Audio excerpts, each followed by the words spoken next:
Okay, so the video the other day visiting one of my old notebooks kind of put me in the mood to look at other of my old notebooks, because like I said, I have many. So today I flicked through this one, which was from my first or second year at uni. Probably, I think, I got it near the end of my first year and had it throughout my second year. And I thought I'd read 3 different bits from it, 2 poems and 1 a conversation that made me laugh a lot at the time, but might not make anyone else laugh. I'll read the poems first because they're kind of morbid, well, kind of sad I think, but I'll read them. There's a shadow o'er the shoulder and a darkness just behind, waiting to embrace me into a sultry bind. There's a ghost behind the questions, sticking there like glue, rejecting simple questions in strong and challenged faith. I could have argued, kicked up a fuss, or start upon their friendship and let emotions flow, but for now that will not happen, for now it cannot be, until the end of men, maybe then. That's the first one. I actually remember that one. That was when I stopped asking questions to the same extent in the Christian Union, because the events that made me write that, they stuck in my mind. I'd ask of select people there, but not everyone. This next one I wrote quite a while after the first. Those sad eyes staring out, more vulnerable than hurt, making strangers call and shout, cheer up! The smile, joy and innocence, seen in a grin, but lost when just thinking, in amongst the din, cheer up! Sorrow in the eyes of pain, dreamy dead yet again, hope restored in patches of sun, because a stranger's gone, cheer up! That's personal experience being written down. Although in all honesty, being told that tends to just confuse me a lot. And I've been told it by random strangers quite a bit too. Sometimes they come over for chats. I love the random strangers that come over for chats. They're wonderful. Here's the conversation that you might not understand. It was with me and Bethany when we were walking around town a few years ago, and I can't remember what led up to me ranting this, but I decided to proclaim, let's be Lucy, I don't want to be a Susan. Random stranger walking past stopped and said, hello Susan. I just turned round. We both burst into laughter at that response, and I was like, did I just go to Narnia?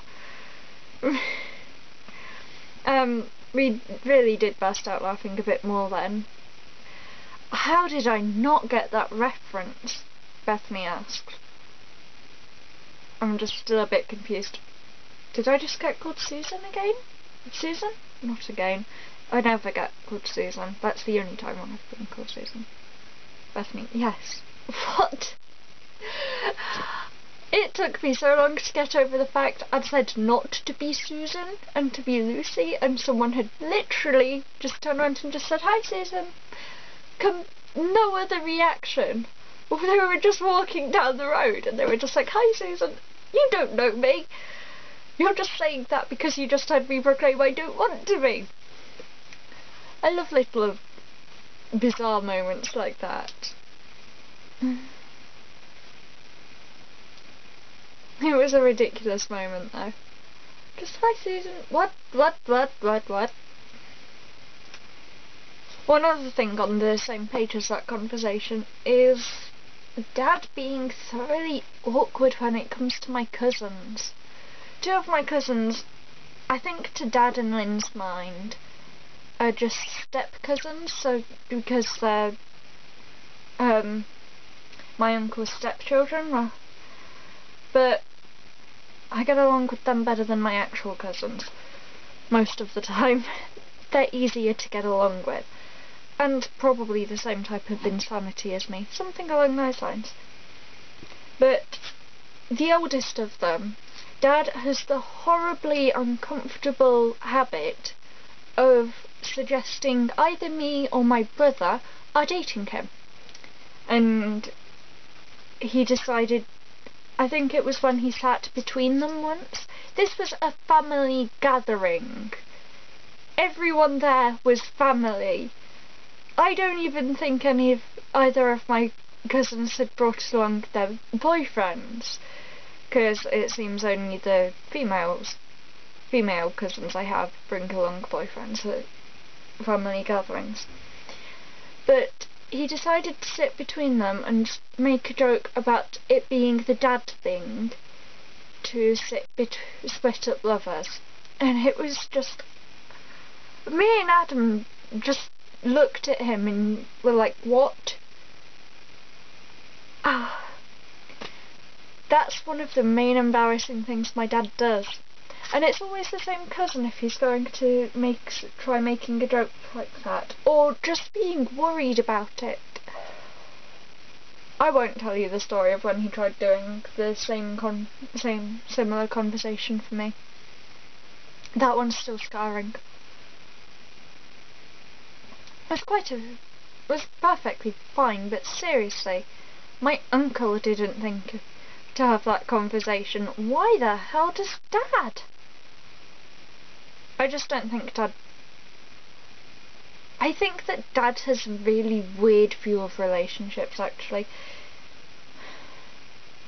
In that he doesn't understand what they are.